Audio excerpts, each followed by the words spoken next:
बोलो विष्णु भगवान की जय। आइए जानते हैं माघ मास का महत्व और उससे जुड़ी मान्यताएं।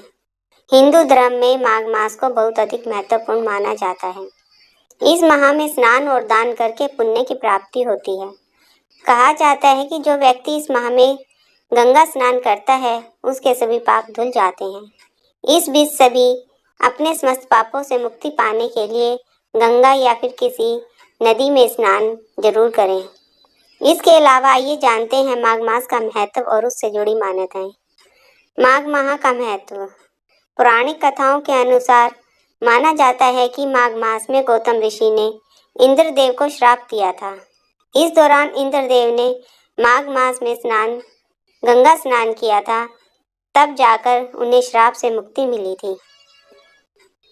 यही वजह है कि इस दौरान पूर्णिमा और अमावस्या तिथि पर विशेष तौर पर गंगा स्नान को बेहद ही पवित्र और फलदायी माना गया है। इस महीने में माँ गंगा, सूर्यदेव, भगवान विष्णु और कृष्ण की पूजा करने से व्यक्ति को विशेष फल की प्राप्ति होती है। दान करने से व्यक्ति को मृत्यु काल में लाभ मिलता है, मन की ग्रंथियां खुलती हैं और शुभ फलों की प्राप्ति होती है। इसके अलावा इस माह में पवित्र नदियों में स्नान करने से 10,000 अश्वमेध यज्ञ करने के बराबर फल की प्राप्ति होती है। माघ माह में भगवान श्री कृष्ण की विधि पूर्वक पूजा करें। श्री कृष्ण की पूजा करने से व्यक्ति की सभी मनोकामनाएं जल्द ही पूर्ण होती हैं। श्री कृष्ण की पूजा करने से पहले सुबह तिल, जल, कुश लेकर पूजा का संकल्प लें। इसके बाद श्री कृष्ण की विधि पूर्वक पूजा करें और उनसे मनोकामना पूरी करने की प्रार्थना करें। उन्हें घर में बने भोजन का भोग लगाएं और याद रखें कि भोजन में तुलसी के पत्ते जरूर डालें। इस तरह पूरे माघ मास में भगवान श्री कृष्ण की पूजा करें। माघ मास की कथा। बहुत समय पहले की बात है। नर्मदा नदी के तट पर सुवर्त नामक एक ब्राह्मण रहा करते थे। वे सभी वेदांगनों, धर्मशास्त्रों व पुराणों के ज्ञाता थे। उन्हें कई देशों की भाषाओं व लिपियों का ज्ञान था। उन्होंने अपने ज्ञान का उपयोग कभी धर्म के लिए नहीं किया, बल्कि धन कमाने में गवा दिया। जब सुवर्त बूढ़े हो गए तब उन्हें याद आया कि मैंने धन को बहुत कमाया, लेकिन परलोक सुधारने के लिए कोई काम नहीं किया।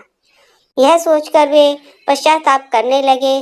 उसी रात चोरों ने उनके धन को चुरा लिया, लेकिन सुवर्त को इसका कोई दुख नहीं हुआ, क्योंकि वे तो परमात्मा को प्राप्त करने के लिए उपाय सोच रहे थे। तभी सुवर्त को एक श्लोक याद आया। माघे निगमनः सलिले सुसीते विमुक्तः पाप स्त्री दिवम प्रयान्ति। इसके बाद सुवर्त ने माघ स्नान करने का संकल्प लिया और अपना संकल्प पूरा करने के लिए निकल गया। 9 दिनों तक प्रातः नर्मदा के जल में स्नान किया। 10वें दिन स्नान के बाद उन्होंने अपना शरीर त्याग दिया। सुवर्त ने जीवन भर कोई अच्छा काम नहीं किया था, लेकिन माघ मास में स्नान करके पश्चाताप करने से उनका मन निर्मल हो चुका था। जब उन्होंने अपने प्राण त्यागे तो उन्हें लेने दिव्य विमान आया और उस पर बैठकर वे स्वर्गलोक को चले गए। बोलो विष्णु भगवान की जय। लक्ष्मी नारायण भगवान की जय। भगवान श्री कृष्ण की जय।